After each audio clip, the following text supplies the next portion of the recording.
dense breasts. I've been reading my own mammograms for years, and I even had a normal mammogram and tomosynthesis or 3D mammography as well in January. I got the MRI and looked at it as soon as it was finished and said, oh, I have cancer. We give a range of 4 categories when we're reporting the mammogram, from mostly fatty, scattered fibroglandular tissue, heterogeneously dense, and extremely dense. And when we talk about dense breasts, we're really talking about those latter 2 categories of heterogeneously dense or extremely dense breasts on the mammogram.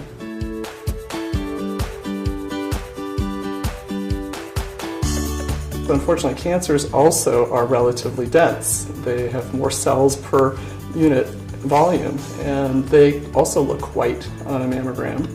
And so they will sometimes be hidden by that dense tissue, in fact, fairly often. We know that the mammogram misses at least half of the cancers that might be there when the breasts are dense. And in a fatty breast, we can find up to 98% of the cancers.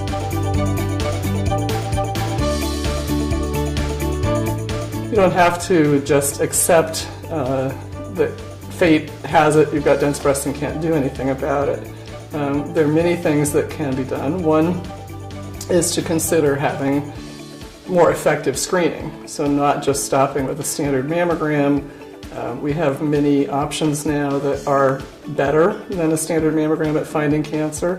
Patients may qualify for supplemental or added screening with MRI, which is extremely sensitive. It's the most sensitive test we have to detect breast cancer, and it detects it early.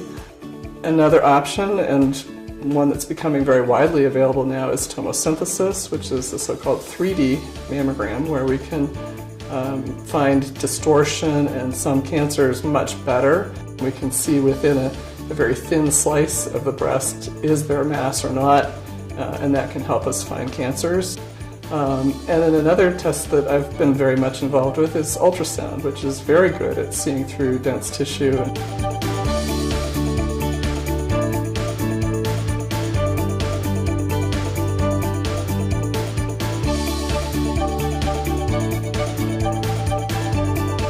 The question is, are we educating women and doctors about what to do? And it's that next step that is so very important. Otherwise, all the effort that went into getting the laws passed is not going to help anyone.